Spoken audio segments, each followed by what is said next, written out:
warahmatullahi wabarakatuh.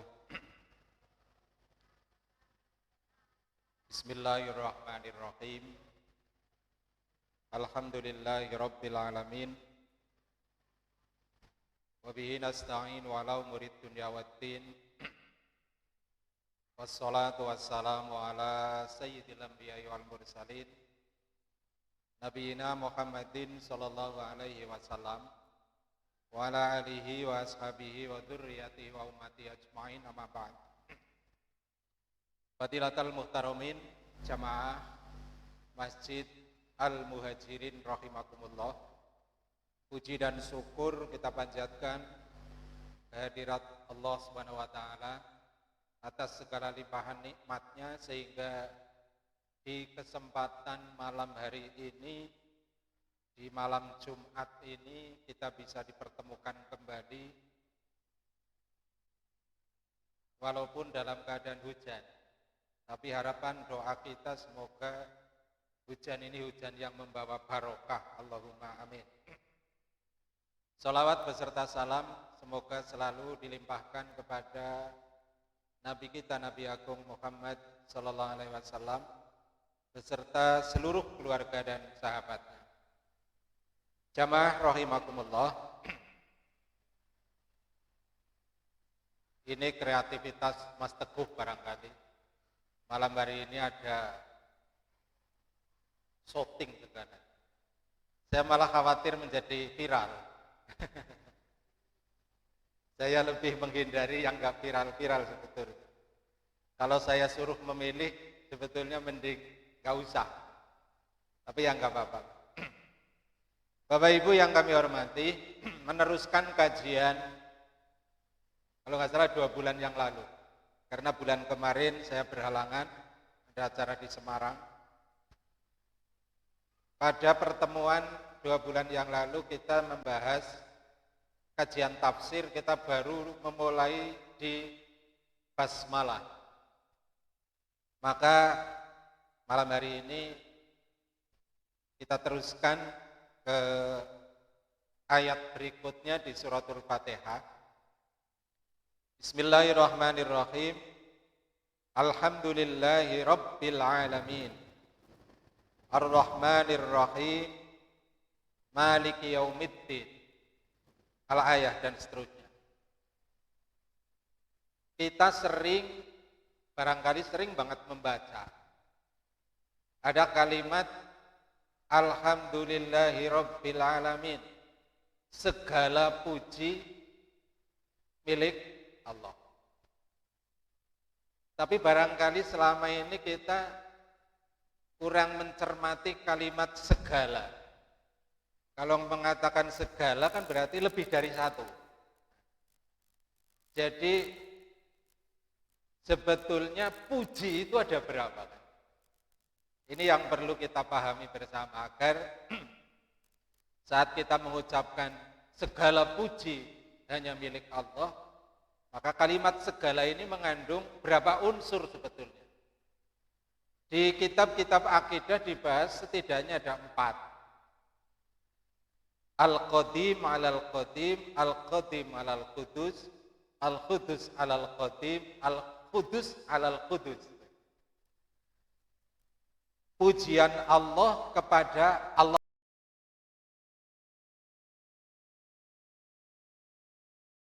Allah punya hak mutlak untuk memuji, menyanjung zatnya sendiri. Karena Allah dengan segala kesempurnaannya tidak mungkin untuk tidak disanjung. Ini Al-Qadim alal Qadim. Di Al-Quran banyak sekali ayat yang membahas tentang, menggambarkan tentang pujian Allah kepada Allah sendiri. Innallaha ala kulli syai'in qadir misalkan. Innallaha ghafurur rahim. Itu sebetulnya kalimat-kalimat itu mengandung pujian. Dan yang mengatakan itu Allah sendiri. Dan kita tidak mungkin menentang bahwa ini tidak benar. Karena Allah zat yang maha sempurna, tanpa ada kekurangan apapun, maka menjadi hak Allah untuk memuji zatnya Allah sendiri. Yang kedua adalah Al-Qadim alal Qudus. pujian Allah kepada makhluknya. Ini hakikatnya milik Allah juga sebetulnya. Ketika di dalam Al-Quran misalkan Allah berfirman, laqad kana lakum fi rasulillahi uswatun hasanah. Bahwa dalam diri Rasulullah Sallallahu Alaihi Wasallam ada suri tauladan yang baik. Ayat ini adalah disampaikan oleh Allah untuk menyanjung Nabi Muhammad Sallallahu Alaihi Wasallam. Artinya apa Bapak Ibu? Yang menjadikan Muhammad menjadi orang yang mempunyai uswah yang hasanah, yang menjadikan Nabi Muhammad menjadi orang yang layak dan patut dan harus menjadi uswah, menjadi contoh, ya Allah itu sendiri. Maka ketika Allah menyanjung Muhammad sebagai makhluknya, hakikatnya Allah sedang menyanjung Allah juga.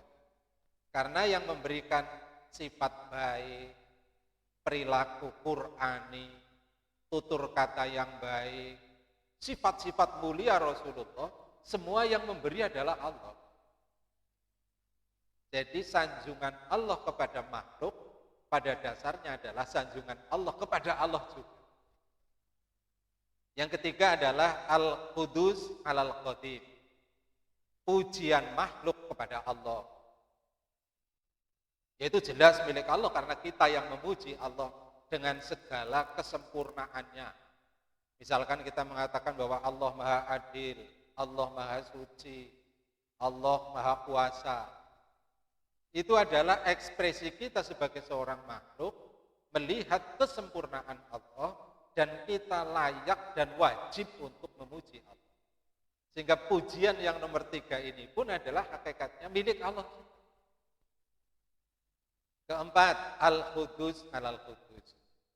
Pujian antara sesama makhluk. Ini sudah sering misalkan saya gambarkan, contohnya begini.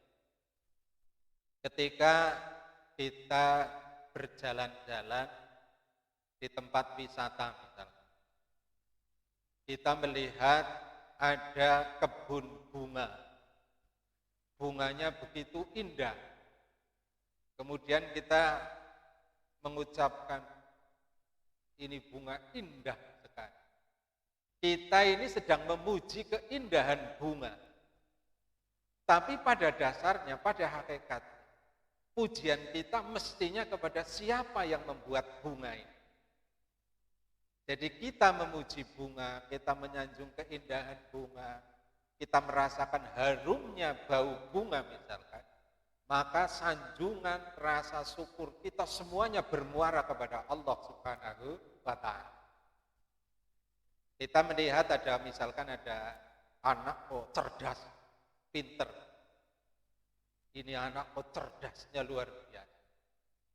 Luar biasa. Kita memberikan sanjungan yang luar biasa. Tapi pada dasarnya sanjungan kita juga hanya kepada Allah. Karena yang menjadikan seorang anak ini menjadi cerdas, otaknya encer, itu juga semata-mata Allah Subhanahu wa Ta'ala. Jadi ketika berbicara Alhamdulillahi Rabbil Alamin, maka larinya kita tentang pujian itu kepada 4 hal itu tadi. Jadi tidak kemudian kita hanya memahami bahwa segala puji milik Allah, ya berarti hanya dari kita kepada Allah. Padahal ada dari Allah kepada Allah sendiri, dari Allah kepada makhluk, dari makhluk kepada Allah, antar makhluk, semuanya, 4-4-nya ini bermuara kepada Allah Subhanahu wa Ta'ala. Maka dalam dunia pesantren, Bapak Ibu sekalian, biasanya memaknai kitab itu kan menggunakan makna gandul, Jawa pegon istilahnya. Maka biasanya memaknai alhamdulillah utawi sekabehane puji. Kalau dalam bahasa Indonesia segala puji. Artinya berarti tidak hanya satu. Itu tadi sudah saya uraikan, setidaknya puji atau hamd sana itu ada. Siapa Allah? Rabbil Alamin.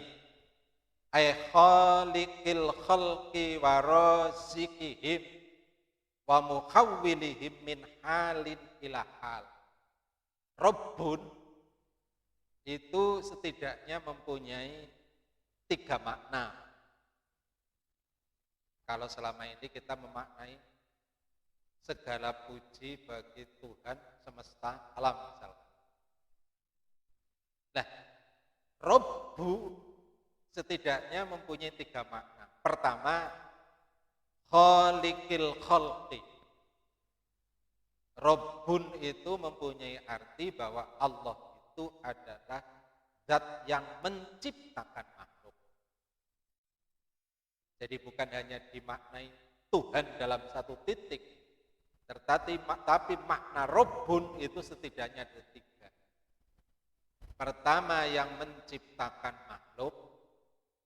Yang kedua, waraziqihim. Allah juga yang memberikan rizki. Walaupun rizki itu tentu ada yang melalui perantaraan kasbi misalnya. Tapi ada juga rizki yang tanpa kasbi, tanpa usaha. Maka pernah terjadi debat. Ya debat kelas tinggi antara Imam Syafi'i dengan Imam Malik. Imam Syafi'i itu berkeyakinan bahwa rizki itu harus melalui usaha. Imam Malik punya keyakinan tidak mesti, tidak pakai usaha pun bisa juga Allah memberi rizki. Masing-masing beliau berdua itu bertahan dengan argumentasinya. Tidak mau kalah. Akhirnya berpisah, tapi belum ada titik temu. Mereka masih punya dua pendapat. Nah, akhirnya Imam Syafi'i itu ingin membuktikan bahwa rizki itu harus melalui pekerja.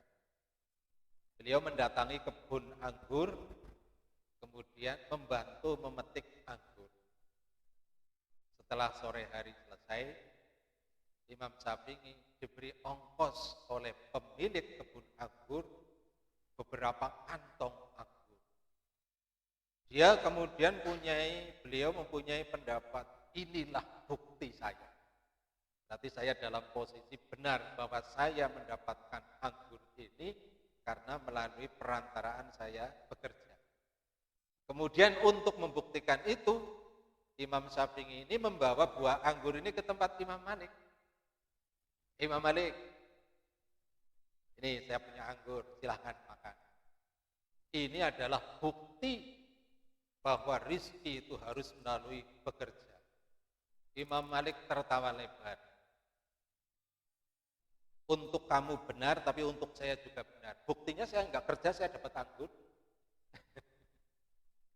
Tanpa disuruh kamu nganter anggur ke sini, saya nggak perlu kerja. Artinya beliau berdua langsung berangkulan, karena kalau debatnya para ulama itu tidak kemudian menjadi musuh. Beliau berangkulan. Maka ini mohon maaf yang ingin saya sampaikan kepada kita semua, bahwa di dalam masalah mengamalkan ajaran Islam, itu beda-beda sedikit antara satu mazhab dengan mazhab yang lain, kita sikapi ketawa-ketawa saja. Gak usah saling menyalahkan, gak usah saling merasa paling benar. Itu dicontohkan oleh Imam Syafi'i dengan Imam Malik. Artinya apa? Ternyata dua argumen itu benar. Ini rizki, waraziki. Terserah Allah mau memberi rizki kepada makhluknya, hanya Allah yang tahu jalan. Ada yang pakai kerja, ada yang tidak pakai kerja. Maka di dalam Al-Quran ada kalimat wa yarzuqhu min haitsu la yahtasib. Ada rizki yang tidak terduga. Yang ketiga adalah wa muhawwilihim min halin ila halin. Rabbun itu juga punya arti muhawwilul ahwal, yang menggerakkan kita dari satu tempat ke tempat yang lain, dari satu posisi ke posisi yang lain, dari satu jabatan ke jabatan yang lain. Pada hakikatnya adalah semua Allah Subhanahu wa taala yang atur. Maka di dalam Al-Qur'an nanti di surat Al-Baqarah kalau enggak salah, surat apa itu ada tu'til mulka man tasha wa tanzilul mulka mimman tasha. Yang akan memberikan kekuasaan juga Allah kepada yang kehendaki, Tetapi yang akan mengambil kekuasaan itu juga Allah. Tentu ada jalur yang dipakai di dalam kehidupan kita bernegara. Tetapi pada dasarnya yang memberikan jabatan kepada kita semua adalah Allah Subhanahu wa ta'ala. Wa muhawwilihim min halin ila hal. Berikutnya Ar-Rahmanir Rahim. Ini dua sifat yang mempunyai makna harfiahnya hampir sama. Biasanya kita memaknai Ar-Rahmanir Rahim apa? Yang Maha Pengasih dan Penyayang. Antara pengasih dan penyayang itu adalah dua kata yang punya makna hampir sama persis sebetulnya. Tetapi ini pasti beda. Ketika ada dua kata di dalam Al-Quran, makna harfiahnya sama, tapi kalimatnya beda, pasti ada perbedaan. Tidak mungkin sama. Maka Ar-Rahman, Al-Atif, Ngalal bari wal fajir, birrizki lahum, wadaf'ul afati anhum.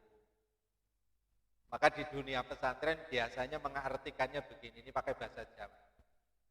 Ar-Rahmani, zat kang paring welas asih ing dalem dunya lan akhirat. Ar-Rahim biasanya dimaknai zat kang paring welas asih ing dalem akhirat. Jadi ada perbedaan. Ini ingin saya sampaikan agar Bapak Ibu tidak kemudian merasa iri, cemburu.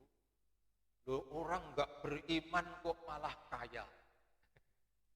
Ada orang enggak pernah sholat kok malah sehat. Ada orang yang enggak pernah sedekah kok malah rizkinya seolah-olah enggak ada hentinya. Mohon maaf Bapak Ibu, itu sifat rahman Allah. Sifat rahman Allah itu tidak memandang orang itu beriman atau tidak, berlaku soleh atau tidak, semua diberi oleh Allah. Itu sifat ar-Rahman. Jadi jangan kita kemudian iri. Itu yang gak pernah sholat, agamanya juga tidak Islam, bukan Islam. Tapi kenapa kok kaya, sehat, gak pernah sakit. Saya yang sholatnya insya Allah istiqomah, puasa ya puasa, larat. Kita terkadang, pola pikir kita kadang-kadang seperti itu mempertanyakan sifat Rahman dan Rahimnya.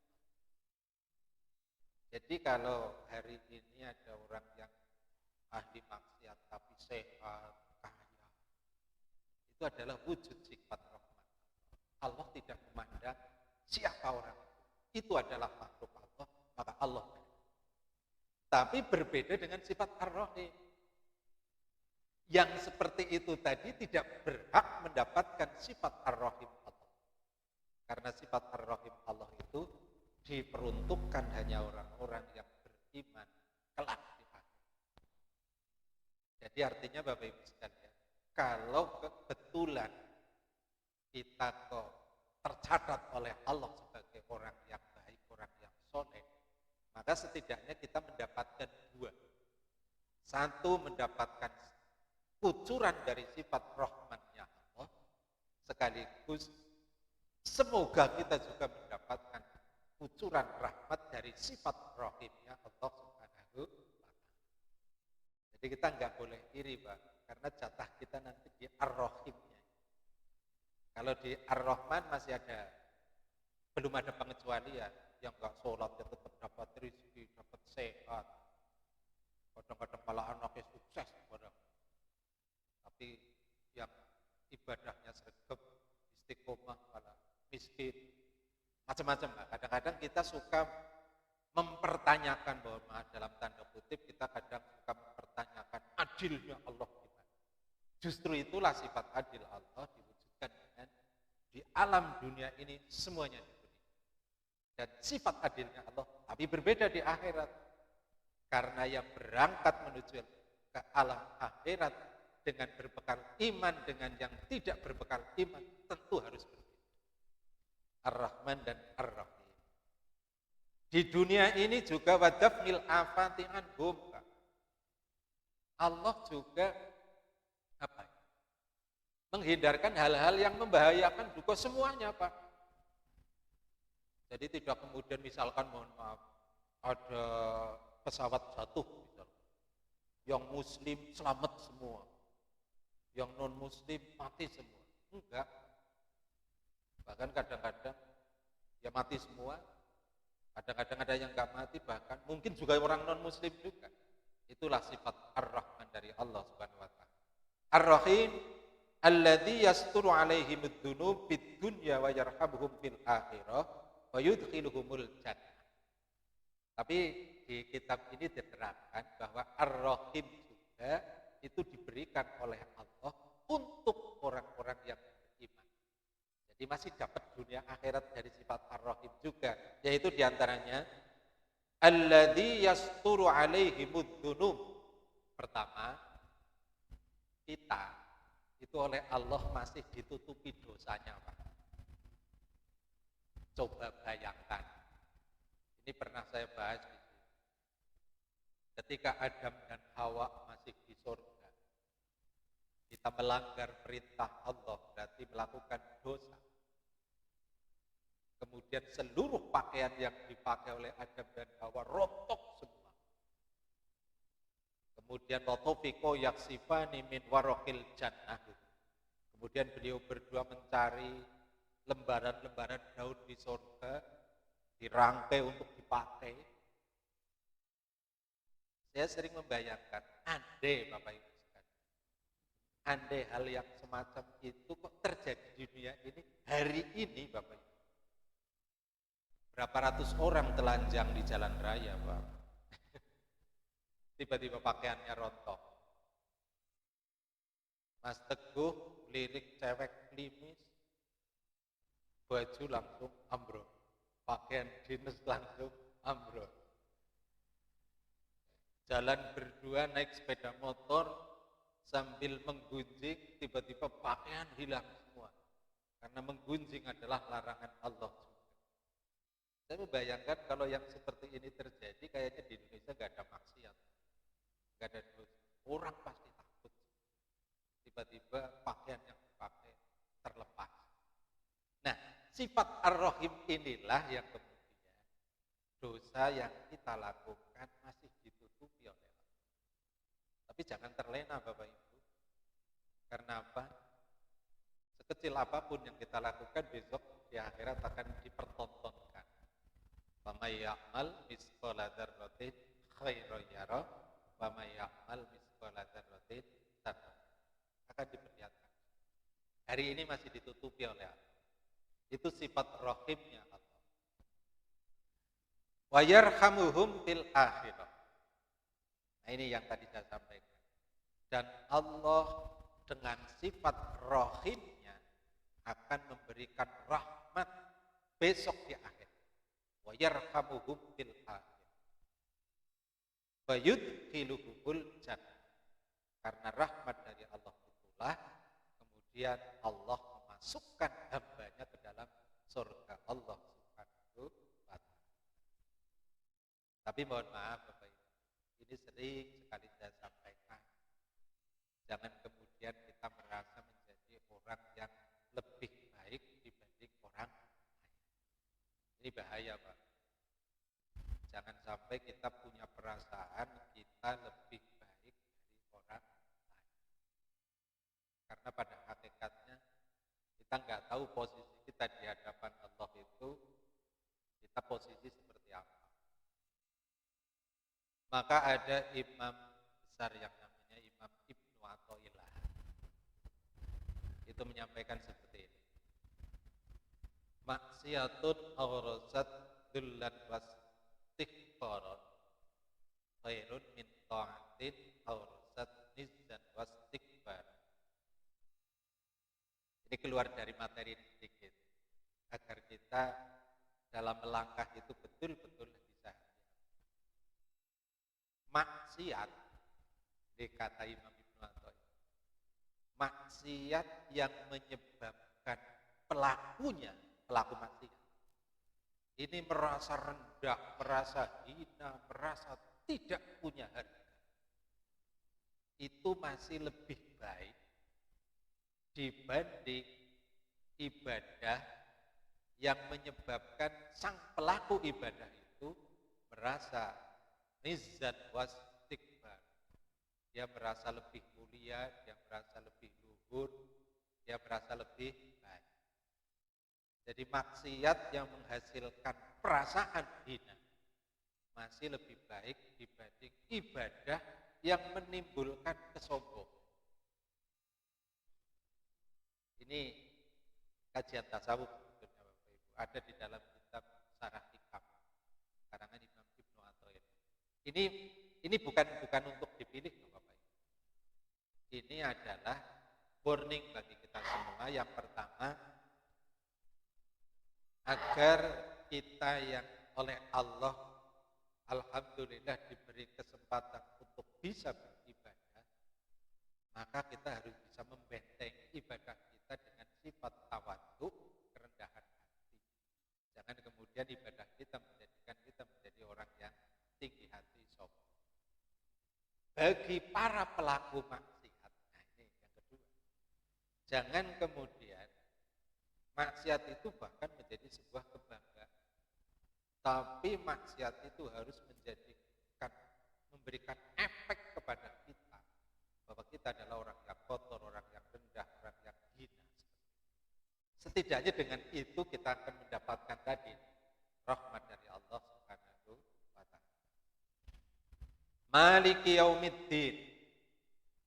Bapak Ibu jangan kaget dan gak usah protes ketika mendengar Maliki dibaca dua macam. Ada yang dibaca panjang, Maliki yaumiddin.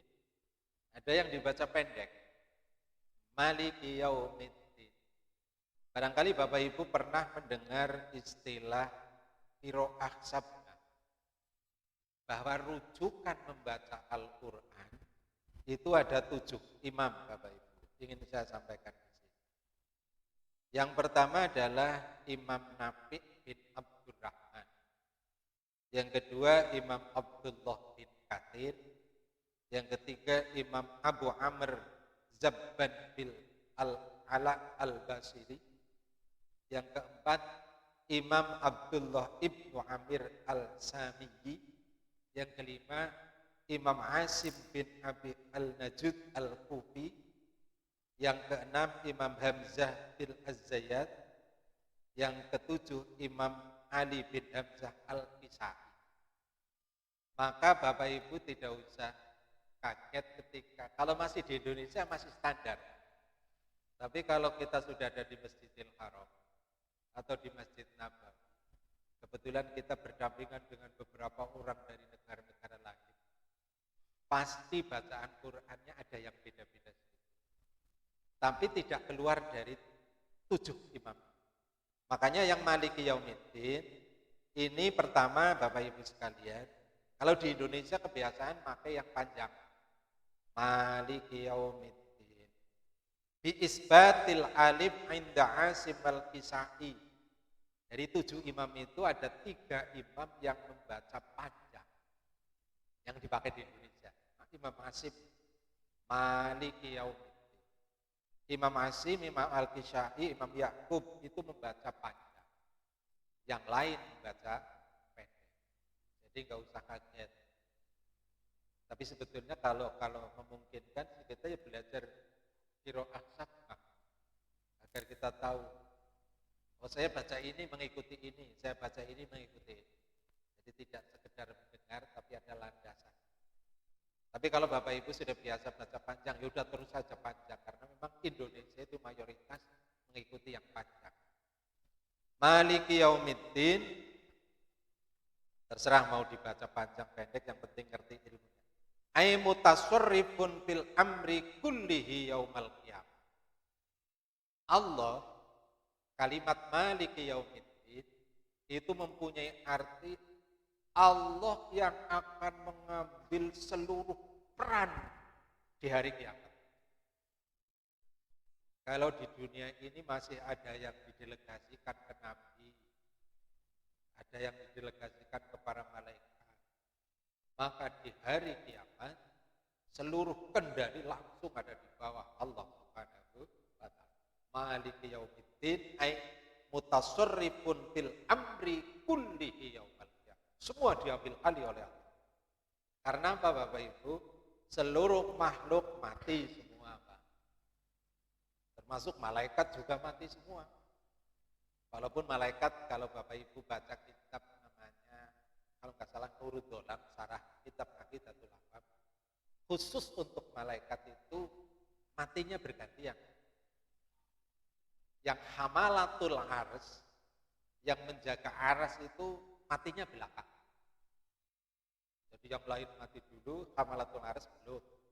Begitu malaikat yang lain ini dibangunkan, yaumul ba'ats, yang ini mati. Ini untuk menyesuaikan kodrat Allah bahwa kullu nafsin dha'iqatul maut. Yang tidak mati illa wajah, hanya Allah Subhanahu wa ta'ala. Kullu syai'in halikun illa wajah, gitu. Mutasarrifun, semua diambil alih oleh Allah. Maliki yaumiddin.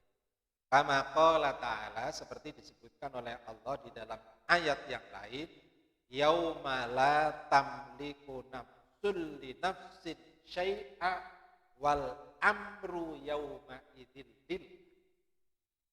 Wal amru, segala urusan, yauma idzin, pada hari itu, lillahi, ada di tangan Allah.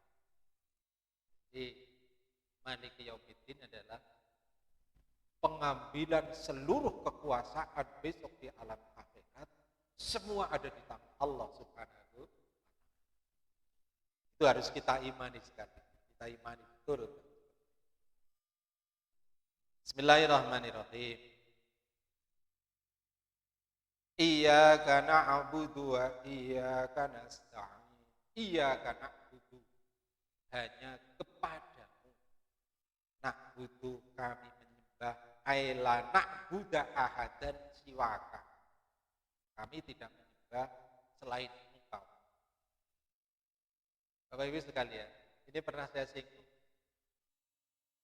Di dalam kita melaksanakan sholat, itu ada yang namanya rukun qauli, rukun bacaan, wajib.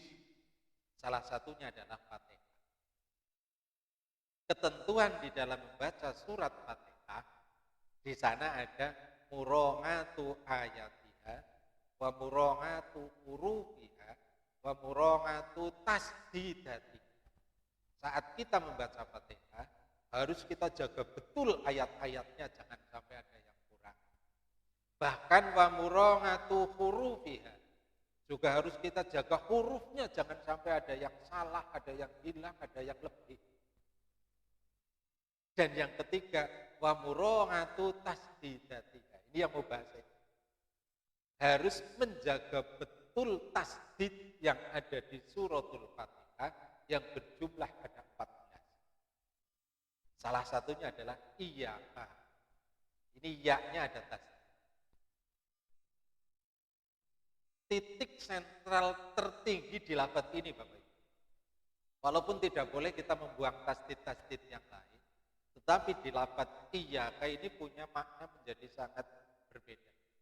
Ada yang mengartikan begini, kalau tasdidnya hilang, iyyaka na'budu, itu diartikan, ada yang mengartikan kepada matahari kami menyembah. Nah, ini menjadi bahaya. Kepada matahari kami. Maka artinya apa? Kita menjadi orang yang keluar dari syariat agama Islam. Itu salah satu kenapa kok di dalam kitab-kitab fikih dibahas tentang murongatu tasdid, menjaga tasdid. Karena ada tasdid yang hilang dan mempunyai dampak yang luar biasa.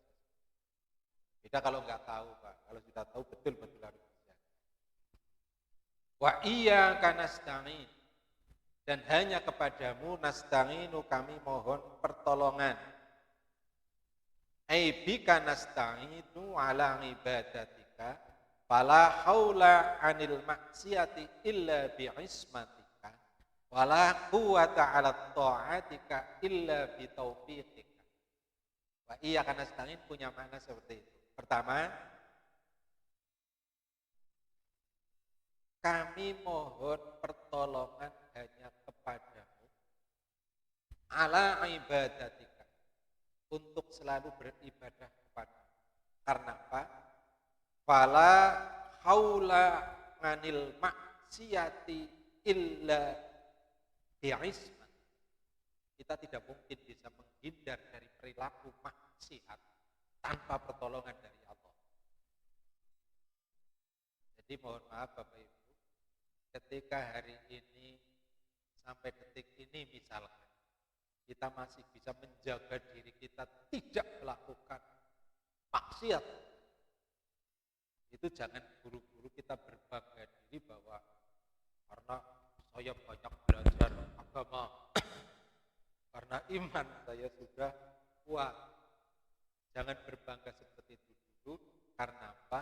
Kita bisa menghindar dari maksiat semata-mata bi'isman, karena dijaga betul oleh Allah Subhanahu wa Ta'ala. Tanpa pertolongan Allah kita tidak mungkin. Maka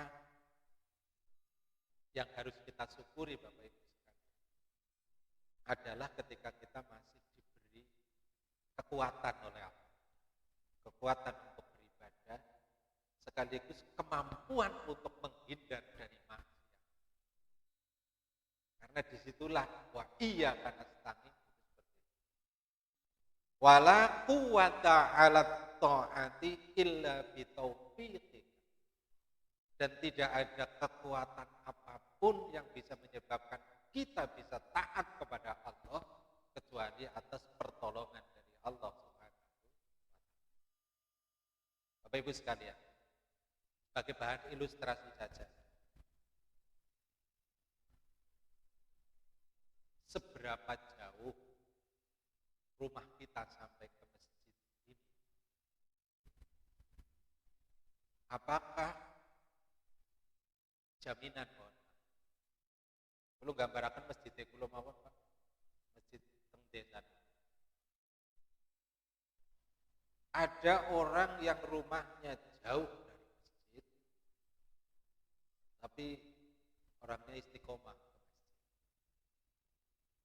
Ada orang yang rumahnya dekat dari masjid, tapi jarang ke masjid.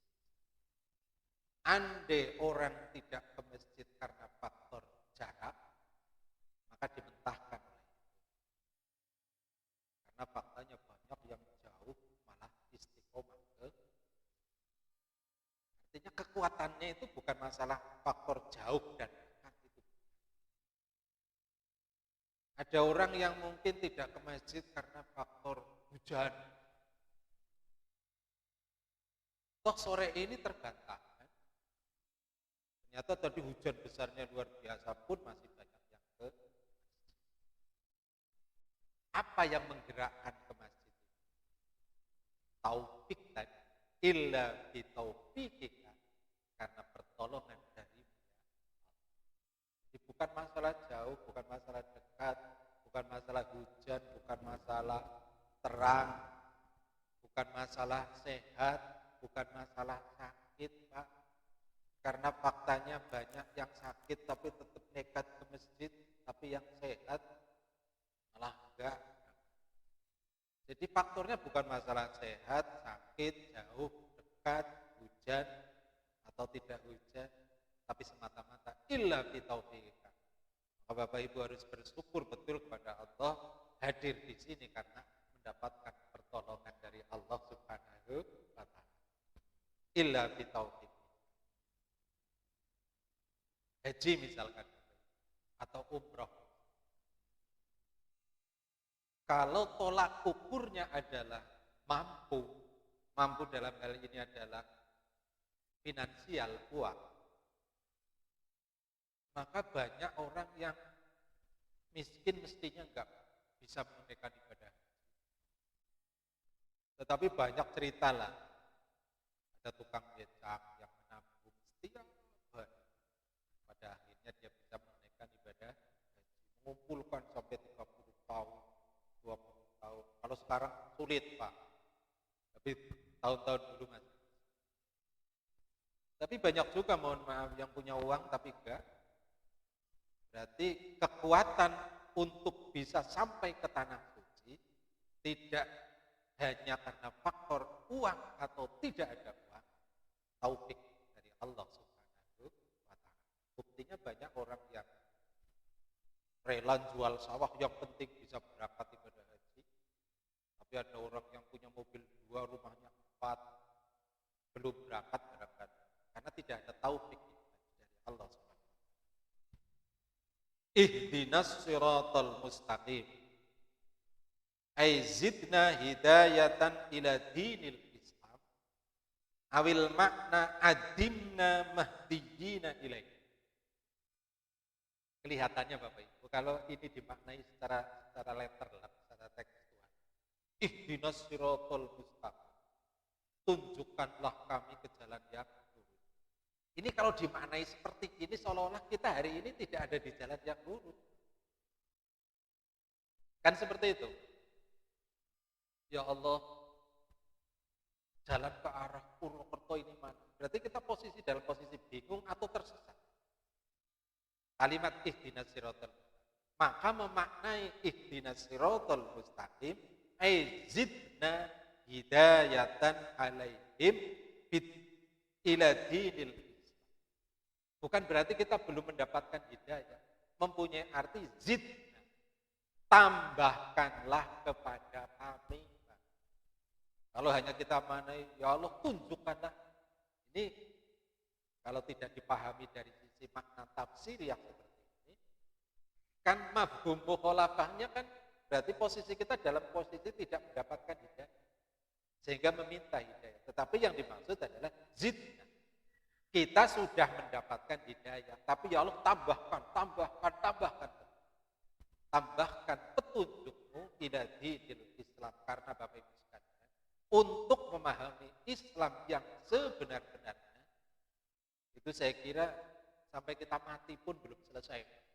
Umur kita habiskan untuk belajar agama Islam, kayaknya belum selesai. Untuk mendapatkan tentang kandungan Al-Quran saja 10-20 tahun barangkali belum selesai. Apalagi dari sisi ilmu-ilmu yang lain. Maka rasa syukur ini yang penting harus kita selalu tanamkan. Awil makna adimna mahdiyina ilaih. Atau setidaknya, kalau di dalam hati kita tidak ada istilah tambahkan, setidaknya adimna itu apa? Langgengkan hidayah yang sudah ada di dalam hati ini, ya Allah jaga. Saya mohon untuk langgeng dalam hati saya. Tidak kau cabut hidayahku, tidak kau ambil hidayah. Karena Bapak Ibu sekalian, hidayah adalah hak prerogatif Allah Subhanahu wa Ta'ala. Banyak orang yang kemudian masuk Islam itu dengan cara yang kadang-kadang ada yang kelihatan sangat sepele sekali, tapi kemudian bisa masuk Islam. Saya itu pernah mendengar cerita ada orang masuk Islam, gara-gara di Islam itu setiap aktivitas ada doanya. Karena katanya di agama dia itu tidak. Jadi Bapak Ibu, sejak kita bangun tidur sampai tidur lagi, sampai bangun lagi, itu ada doa. Dan itu ada di ajaran agama kita. Bangun tidur ada, masuk ke toilet ada, buang air ada, selesai buang air ada, pakai pakaian ada, mimpi baik, mimpi jelek, mimpi buruk, mimpi apa saja ada doanya. Begitu juga ketika kemudian kita keluar rumah, mau makan, mau minum, selesai makan, selesai minum, bersin, juga ada zikirnya. Hanya di dalam Islam yang seperti itu. Maka adimna mahdiyina tadi, kita juga mohon kepada Allah agar keimanan yang sudah tertanam di dalam hati kita bukan hanya ditambah terus hidayahnya dari Allah, tapi yang sudah ada juga senantiasa dijaga. Karena apa Bapak Ibu? Allah bisa memberikan hidayah dalam hitungan detik, tapi Allah juga bisa mencabut hidayah. Maka ihdinas siratal mustaqim ini menjadi penting bagi kita semua. Di samping ini adalah satu dari ayat di suratul Fatihah Ini juga adalah doa yang sangat penting bagi kita. Karena yang akan menyelamatkan kita kelak di akhirat adalah manakala kita mati menghadap Allah masih membawa iman, dan wujud iman dalam hati itu adalah adanya hidayah taufik dari Allah Subhanahu wa taala. Ihdinas siratal mustaqim, siratal ladzina an'amta 'alaihim ghairil maghdubi 'alaihim waladdallin. Ini ayat terakhir, insyaallah sambung besok. Intinya apa Bapak Ibu sekalian, dari ayat-ayat yang sudah saya sampaikan di sore hari ini, ada di beberapa hari yang lalu sudah saya sampaikan bahwa surat Fatihah itu mengandung tentang ilmu usul, ilmu-ilmu yang mendasar, yaitu di situ ada di lafaz alhamdulillahirabbil alamin, pengakuan tulus dari kita bahwa tidak ada Tuhan selain Allah. Iya, karena itu. Ada juga membahas tentang hari akhirat, di maliki yaumiddin. Di situ juga tentang ilmul furu'. Karena di dalam Fatihah itu juga membahas tentang kehidupan di dunia ini. Wa iyyaka nasta'in itu kan kehidupan di dunia ini juga termasuk. Dan yang berikutnya adalah tahsilil kamalat, yaitu kita menginginkan kesempurnaan dari Allah Subhanahu wa taala dengan wujudnya hidayah dari Allah. Terus warobingnya, dan yang terakhir di dalam surat Fatihah itu ada kisah. Walaupun di situ hanya disebutkan judulnya, yaitu siratal ladzina an'amta 'alaihim, yaitu jalannya orang-orang yang engkau beri nikmat. Nah, ini kan perlu cerita. Orang yang diberi nikmat oleh Allah itu contohnya seperti apa? Ghairil maghdub, bukan jalan orang-orang yang engkau murkai. Orang yang dimurkai oleh Allah ini yang semacam apa? Maka di sini tersirat dua cerita bahwa di Al-Quran ini nanti dibahas ada orang yang mendapatkan nikmat dari Allah, orang-orang yang an'amta 'alaihim, dan ada cerita tentang al-maghdub, orang-orang yang dimurkai oleh Allah. Seperti yang 2 hari terakhir ini lagi viral Pak, Fir'aun. Kalau Bapak Ibu lihat cerita hari ini kan 2 hari ini lagi ramai kan, cerita tentang Fir'aun, Korun, dan Haman. Kalau yang belum dengar ya buka di Google pasti ketemu itu, lagi ramai kan. Itu kan sebetulnya tiga tokoh gitu, 3 tokoh antagonis yang masuk kategori al-maghdub ini. Malam ini saya menyampaikan al-maghdubnya, tetapi beberapa hari yang lalu sudah disinggung oleh MH. Ada Korun, ada Haman, ada Fir'aun. Itu 3 nama yang disebut di dalam Al-Quran. Itu contoh yang al-maghdub, orang-orang yang dimurkai oleh Allah Subhanahu wa taala. Ceritanya kapan? Ya ceritanya nanti ketika kita sampai di surat itu. Ada, barangkali kalau satu malam hanya dapat 4 ayat, 30 juz barangkali 40 tahun baru selesai. Tidak apa-apa, yang penting nanti kita dapatnya seperti apa. Wong saya juga nggak tahu di antara kita itu nanti yang menghadap duluan siapa kok. Kalau yang menghadap duluan saya kan berarti relatif lebih baik. Intinya kapanpun kita mati, kita pasti mati, itu sudah saya sebutkan tadi. Siapapun yang bernyawa, kullu nafsin dha'iqatul maut, semuanya. Tanpa pandang itu kecil, muda, dewasa, tua, sehat, sakit, pada saatnya kita nggak bisa berlari. Qul innal mautal ladzi tafirrunahu fa innahu mulaqikum. Bahwa ketika kamu lari dari kematian, pada dasarnya mati itu sedang menjemputmu di satu tempat. Kurang tahu di mana. Demikian Bapak Ibu sekalian kajian kita pada malam hari ini, semoga bermanfaat. Sengaja saya pepetkan sampai waktu adzan, karena habis sisa saya juga ada jadwal ngaji di rumah. Kasihan kalau nanti nunggu terlalu lama. Kurang lebihnya mohon maaf. Assalamualaikum warahmatullahi wabarakatuh.